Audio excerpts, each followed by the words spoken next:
next we have Michelle Hearn. She is our Assistant Deputy Commissioner over Enforcement Operations, and she is going to be talking about the new 1099 requirements. Michelle? Great. Thank you, Beth. So good morning, everyone. I am Michelle Hearn, and I'm an Assistant Deputy Commissioner with the New York City Office of Child Support Services. So as you can see from the title of my presentation, this next portion of our program is devoted to my talking with you about New York State's new hire reporting requirement for employers related to independent contractors. I appreciate that Alice gave you some context about what's happening on new hire reporting across the country, and my presentation is really going to focus in on what you need to know about New York State's requirement. New hire reporting of independent contractors went into effect in New York State back on January 1st, 2022. And although that's almost 2 years ago now, we find that this topic is not all employers may be fully aware of it, and some of you may still have some questions. So my plan just for this next portion is that I will start by giving you a brief overview of the federal and state requirements on employers to report new hire information on employees. That'll sort of be our baseline. I'll talk about how that information is used by the child support program, and then I'll talk about the change in New York State law that expanded those requirements to reporting on independent contractors. Then I'll turn to implementation and note some points that employers may want to consider when thinking about how to meet this requirement. And that should leave us with some time for questions at the end.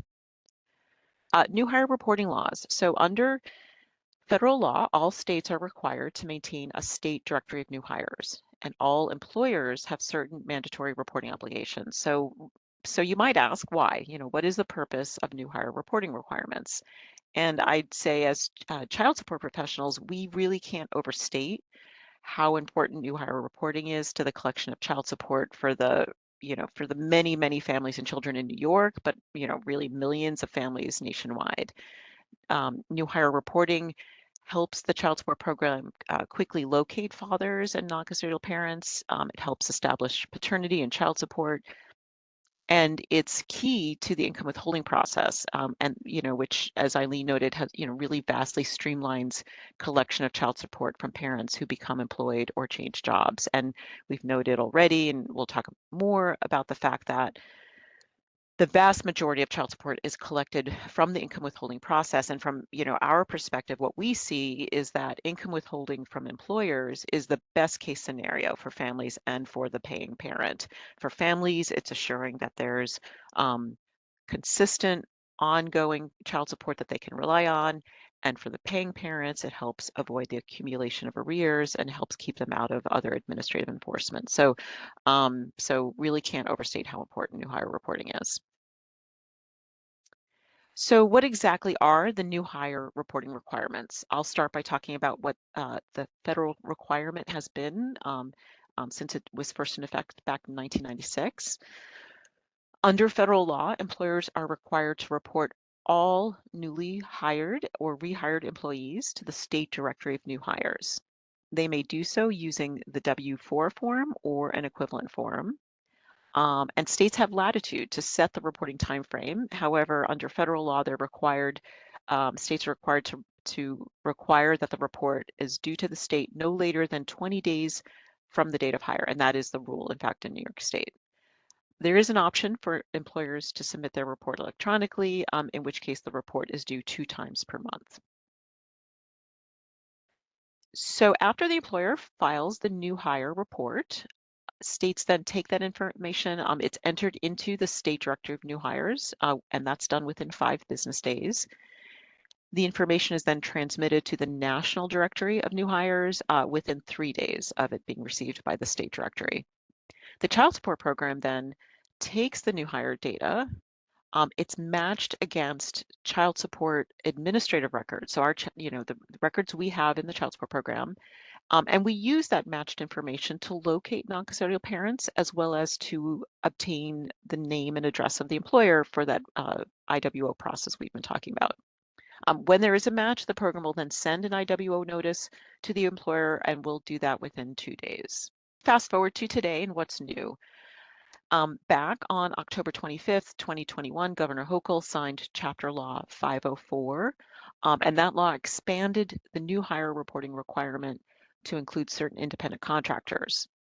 The new law requires that employers report individuals under an independent contractor arrangement with contracts in excess of $2,500, and the effective date was January 1st, 2022. So this slide steps through what information employers are expected to report and how they are to report it. Employers must report independent contractor's name, address, and social security number. They are also required to report the date that services are first performed by the independent contractor, along with the employer name, address, and federal employer identification number, or FEIN. Employers are required to report the independent contractor's information through the New York New Hire Online Reporting Center, and the web address for that is noted here on the slide. Employers cannot use Form IT 2104 for independent contractors. That can only be used for employees. And that's noted also on the New York State DTF website. So, so implementation considerations. What should employers be thinking about in terms of implementing to meet these requirements? And certainly, you know, you'll want to think about what you need to do to update your onboarding procedures and your reporting schedules. I think Alice already noted that there may be opportunities to coordinate between your staff who handle accounts payable, right? So those are the staff who are going to have information about independent contractors, and those who handle payroll and who are already handling the new hire reporting process for your employees.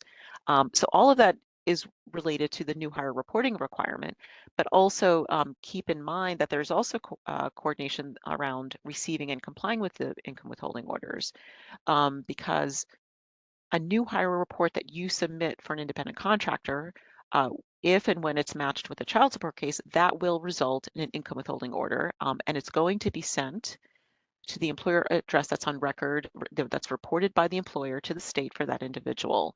And then the employer must comply with income withholding order for the independent contractor, just as they do with employees. The rules are exactly the same. I'll just note, you know, the final bullet that you may wish to consider reporting all independent contractors and not just those with contract value greater than $2,500. The sponsors memorandum that accompanied the New York state law noted that businesses, although not required, are encouraged to report all independent contractors regardless of contract amount. And you might consider if reporting all independent contractors would simplify the process for your organization.